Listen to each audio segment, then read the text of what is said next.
lagi dari sobat milenial yang ada di rumah.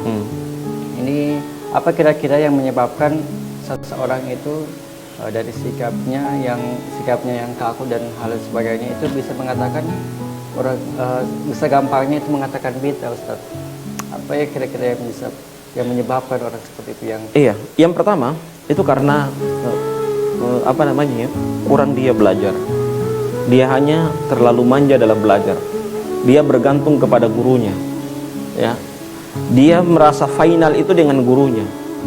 Dia tidak meneliti. Ya. Sehingga dia terlalu manja. Ya, sehingga dia juga mudah mengatakan orang lain itu bid'ah. Karena dia manja. Manja dengan gurunya.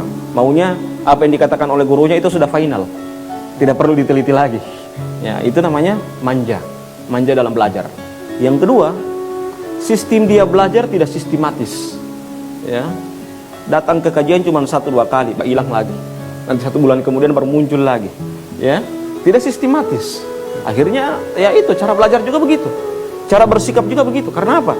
Belajarnya tidak sistematis. Coba seandainya dia belajar sistematis. Habis kitab ini, dari kitab rendah dulu. Dari kitab ini kemudian pindah selanjutnya. Dari kitab ini selanjutnya. Pakai referensi penjelasan syarah yang banyak.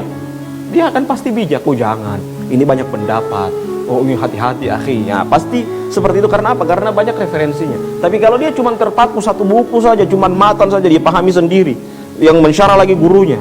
Ya, gurunya juga belum pernah khatam kitab misalnya. Ya, jadi pasti sikapnya juga agak terlalu kaku.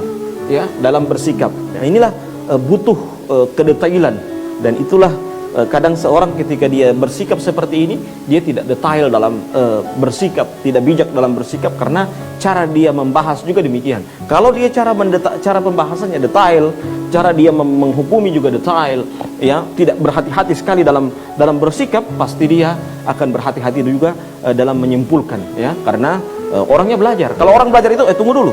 Ini ulama ini bagaimana? Ini ulama ini bagaimana? Ulama ini bagaimana? Pendapat ini bagaimana? Dalilnya apa? Ini pendapat kedua bagaimana dalilnya? Bagaimana pendapat ketiga? Alasan dia memilih dalil ini bagaimana? Itu begitu di checklist. Selesai. Ya, sehingga dia hati-hati. Ya, itu. Jadi kemudian yang berikutnya dia belajarnya tidak rajin.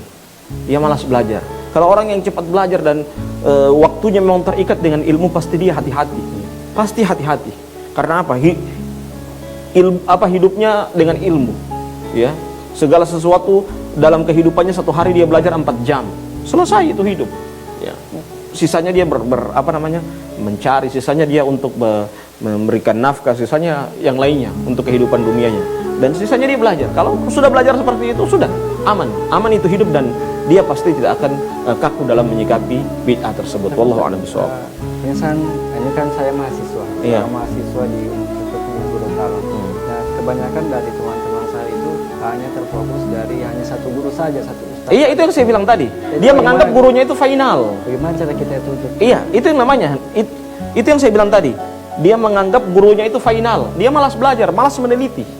Ya, malas meneliti, malas belajar. Nalarnya mati. Ya, karena malas meneliti. Kalau seandainya dia menganggap itu apa yang disampaikan oleh guru, tunggu dulu, saya juga mau teliti dulu apa yang disampaikan oleh guru ini. Ya, sudah. Berarti dia menganggap gurunya belum final. Tapi kalau dia katakan dia sudah anggap gurunya final, sudah akan jadi seperti itu. Ya, jadi hati-hati. Makanya menghukumi orang itu hati-hati. Ya, ini bukan kayak apa ini ya. Saya bilang tadi, mengatakan ahlul bid'ah orang lain, berarti ente mengatakan bahwasanya dia benci Nabi. Ente mengatakan bahwa syahadat yang keduanya batal. Ya, segala sesuatu akan divonis kepada orang tersebut. Maka hati-hati kalau kita mengatakan kepada orang seperti itu kalau ada teman yang seperti itu, ya kita ajak diskusi. Kalau tidak bisa diskusi, ya sudah, diam saja. Ya, saya di beberapa tempat begitu. Saya lebih banyak diam, memilih diam. Dan diam bukan berarti takut. Diam bukan berarti tidak berani menjawab. Tapi saya lihat saya tidak mau ilmu itu dihinakan oleh orang-orang bodoh. Ya, saya tidak mau ilmu itu dihinakan begitu saja, tapi saya mau ilmu yang keluar itu bermanfaat untuk orang lain. Wallahu a'lam bishawab.